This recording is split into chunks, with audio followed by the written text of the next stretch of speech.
You're truly ugly. I don't want to see your face anymore. After devoting myself for 20 years, my Kirk suddenly said such a thing to me. I remained frozen, and he continued. I felt nauseous just looking at your ugly face. Leave me alone. Get out of this house. With a twisted expression, my Kirk delivered these words. At that moment, I reached my breaking point.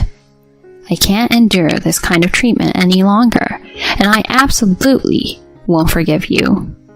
Despite feeling intense anger, I contained it and calmly replied, Fine, I've had enough. I'll disappear from your life as you wish. In response, Kirk replied with excitement. It's great that you're so understanding. Hurry up and leave, you ugly one. However, after that, he would come to me in tears. My name is Sarah Tanner, a 46-year-old working housewife and a company employee. My husband's name is Kirk Tanner. We met at work.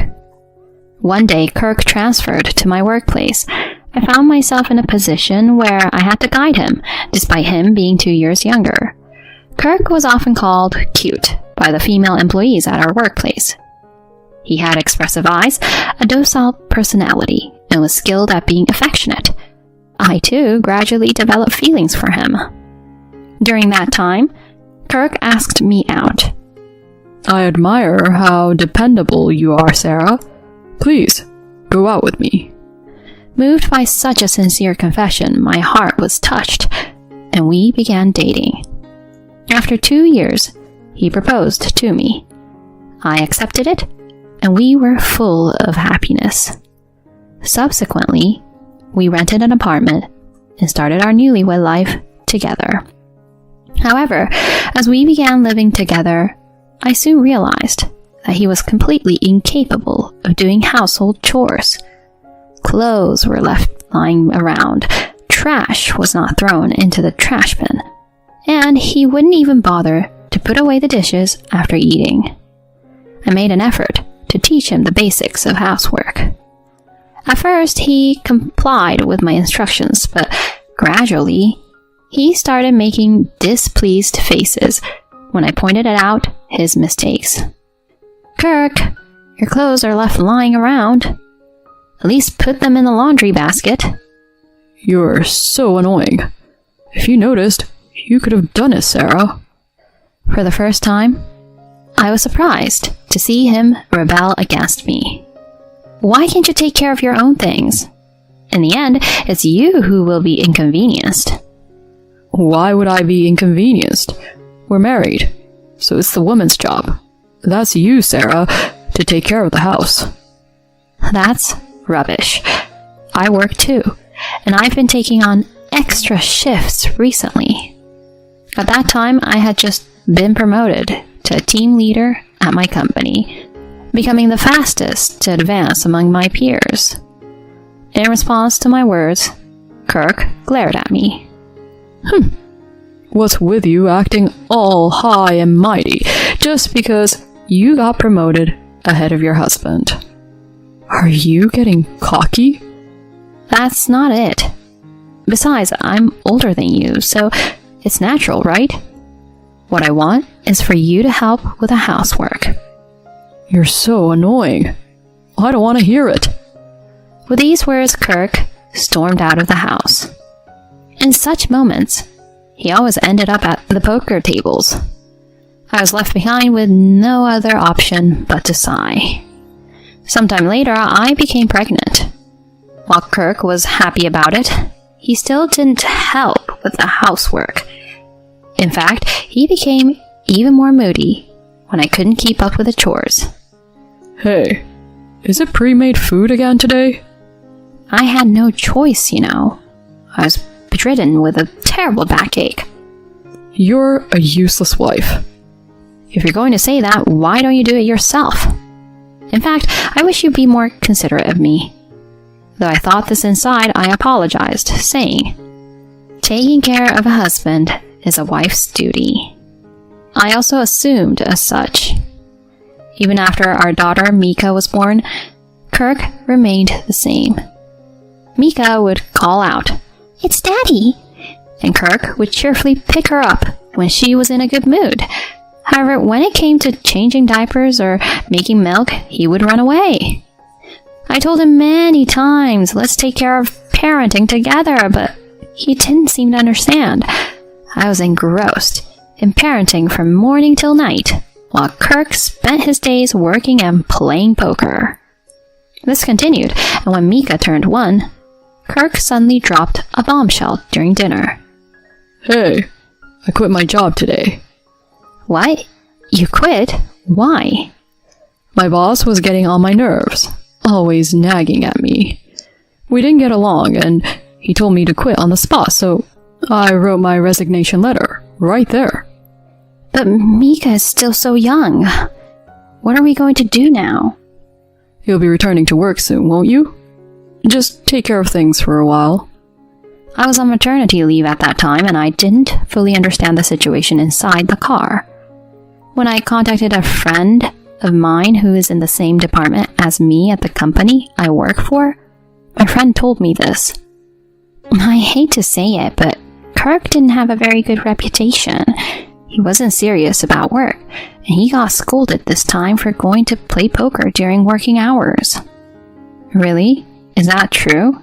It is. Sarah, you are diligent and valued at the company, but I'm sorry, but Kirk is no longer there and everyone seems relieved. I hung up the phone and put my head in my hands. I couldn't believe that Kirk had such a bad reputation. Unable to say, please go back to the company and apologize, I had no choice but to accept his abrupt resignation. Afterward, I quickly returned to work. Some colleagues gossiped about me, saying, "Look, that's Sarah, the wife of that guy." But I worked diligently without letting it bother me. When I made a small mistake, my boss would scold me harshly, saying, "Can't the two of you as a married couple even do your jobs?" It was tough. During that time, Kirk, on the other hand, didn't actively search for a proper job, and instead occasionally took on part-time work, only to quickly grow bored and quit, becoming unemployed again. Time passed, and Mika was 3 years old. A friend mentioned starting her own company and approached me. She said, "Our company offers better benefits than your current workplace. Why don't you come and work with us?" Having faced difficulties at my current workplace, I was thrilled by the offer and accepted it, leading to a job change. To my surprise, my friend also introduced Kirk to a job at a subsidiary company. He too was delighted by the favorable conditions and finally returned to work as a full-time employee. Subsequently, we decided to leave our modest home and purchase a new one. Since Kirk didn't want to pay the mortgage, the house was registered in my name. I was taking care of work, household chores, child rearing, and looking after my husband, spending each day quite busy. Such days continued, and before we knew it, we had been married for 20 years. Our daughter Mika had turned 19 and was attending university. I was still working at my friend's company and had become a department head, earning more than my peers. Kirk, too, continued working at the subsidiary company. He still didn't do household chores, but compared to the time when he was unemployed, I couldn't help feeling grateful that he was working.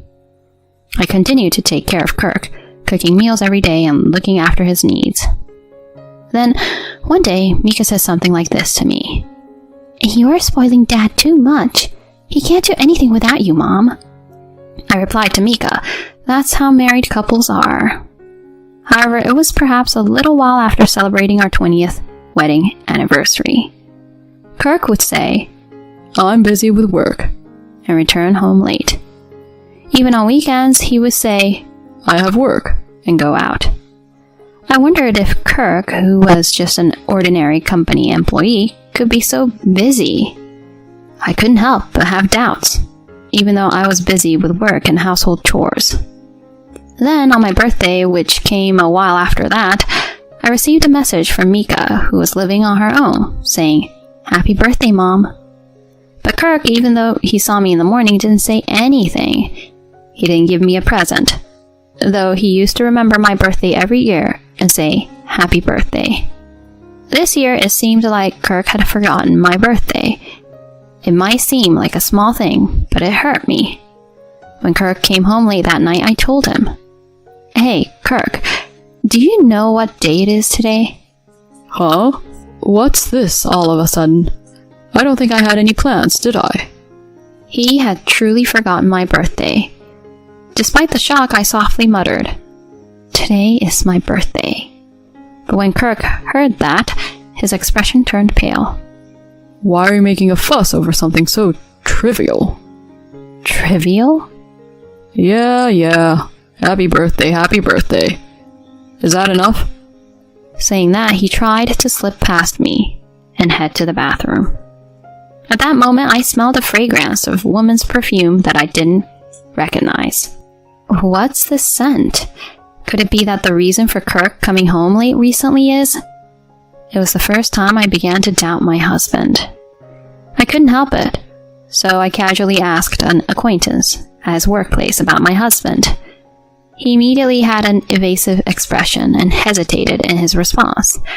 Seeing his reaction, I decided to go ahead and request a thorough investigation on Kirk from a professional agency. The results were crystal clear. Surprisingly, Kirk was having an affair with a coworker who was 10 years younger.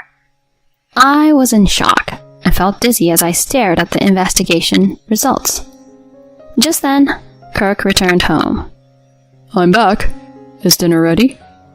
I stared at Kirk as he said this with an air of superiority. I just have something to discuss. Huh? There's nothing to talk about between us. While loosening his tie, Kirk said these words arrogantly. "Don't you have something you need to tell me?" In a lowered voice, I spoke, and Kirk responded with irritation. I told you. There's nothing. What's with that expression? As I remained silent, he finally blurted out, You're still ugly. I don't even want to look at your face anymore. "What?" I feel sick looking at your ugly face. Just leave me alone. Get out of this house. Kirk said these words with a contorted face. At that moment, I reached my breaking point. After 20 years of dedication as a wife, he called me ugly and told me to leave? I couldn't endure it any longer. I would never forgive him. Despite the intense anger I felt, I kept it in check and calmly told him, "That's enough. Just as you wish, I'll disappear from your life." Then Kirk's voice cracked up. You're such an obedient woman. Leave quickly, ugly. Kirk said that and swiftly went to take a bath. The next day, after confirming my husband had gone to work, I took action. I had already booked a moving company and they began moving everything out of the house. The new place I was moving to was a company apartment that had become available. I also contacted Mika and she helped me with the moving. "Mom, you finally made up your mind. It's about time." I could only respond with a wry smile to Mika's words. After leaving the house, which I had emptied, I placed the neatly prepared divorce papers in the living room and left the home where we had lived for many years. Late at night on that day, I received a call from Kirk.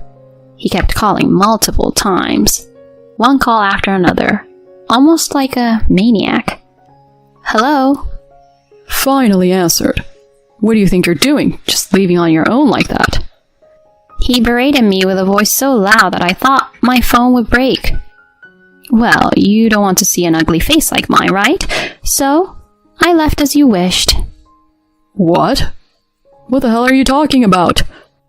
"Tomorrow at 5 p.m., meet me at the cafe in front of the station and let's talk there." I said that and turned off my phone to get some sleep. The next day, waiting at the cafe, Kirk appeared with a flushed face. Hey, what do you think you're doing? "What do you mean?" I mean everything. Why are you taking away all the furniture and appliances? How am I supposed to live? Kirk aggressively confronted me, and I calmly responded, "I pay for most of the furniture and appliances. What's wrong with taking them? Besides, You wouldn't do any housework, even if we had appliances, would you? You just waste them. I paid for most of the furniture and appliances myself. When I pointed that out, he became even more obstinate. Even if that's the case, there are right and wrong ways to do things. And what's with leaving the divorce papers behind? Do you want to divorce me? Yes, that's right. What? I want to divorce you. Will you sign? What? You didn't expect me to initiate the divorce? Well, we've been married for 20 years. That's right. I've dedicated myself to you for those 20 years. But being called ugly in all of this, I can't forgive all of this. All of this? I spread the investigation results from the private investigator on the table. The video showed Kirk walking arm in arm with another woman, entering a hotel together, and various other things. What the hell is this? Did you investigate me? Yes, I had you investigated. It seems like you started this affair this year. And did you enjoy betraying me and meeting her? Ugh. With Kirk struggling for words, I said calmly, "So we are getting a divorce. I'll request $300,000 for the affair, compensation, and asset division. The house is in my name, so I'm going to sell it. Please leave soon." Wait a minute. A fair compensation? Selling the house? Please don't do that to me. The man who just moments ago was concerned with another woman now had a pale face. I looked down at him with cold eyes. Also, I reported the in-car affair to your workplace. You'll be dismissed soon, by the way. It seems you had a pretty bad reputation even at your current job. Huh? Dismissed? Yes, you'll be unemployed again. Do your best with your affair partner. No, it's not like that. She was just a fling. I never thought of divorcing you. I only love you. Please, let me keep working at your company. Kirk begged with an expression that seemed on the verge of tears. I ignored him and said, with a cold look, "Oh, by the way, Mika said, don't ever contact me again." Huh? Why? She doesn't want to consider you her father anymore after you caused so much distress to her mother by not helping with parenting. Kirk then frantically started messing with his phone. I tried to contact Mika. She's not answering. No, this can't be. I'm still her father. I contained my laughter and said, "Well, now you've got what you wanted. To be on your own. You must be thrilled, right?" Sarah, please listen. "Well, it's time for this ugly lady to say goodbye. I'm sure you don't want to see this ugly face anymore." Sarah. Ignoring Kirk's plea from behind me, I left the scene. Our divorce was finalized later on. I claimed $300,000 for emotional distress and received a fair share of our assets. Kirk did indeed get fired from his job shortly afterward. According to stories I heard from his coworkers, the higher-ups in the subsidiary company had reservations about letting him go due to my connections with the management. He had a bad work attitude, and his affair was well known within the company. It's not an excuse, but I feel sorry for what I unknowingly caused. Kirk's lover faced a similar fate, losing her job as it became awkward to work in the same place, and she eventually resigned. Kirk returned to the countryside, and our relationship was over. I was able to force him to move out of the house, and we sold it. Kirk tried to get back together with me multiple times, but when I asked him, "Do you really want to start over with this ugly woman?" he fell silent and eventually stopped contacting me. Now he lives in a cheap apartment and makes a living from day labor. Even knowing that, I don't feel any sympathy for him. If anything, I think he got what he deserved. As for me, I left the company-owned housing and bought a one-bedroom apartment to live comfortably on my own. With a divorce compensation, I plan to go on a trip with my daughter Mika soon. In the future, I intend to cherish what I have left and make the most of it while enjoying my travels.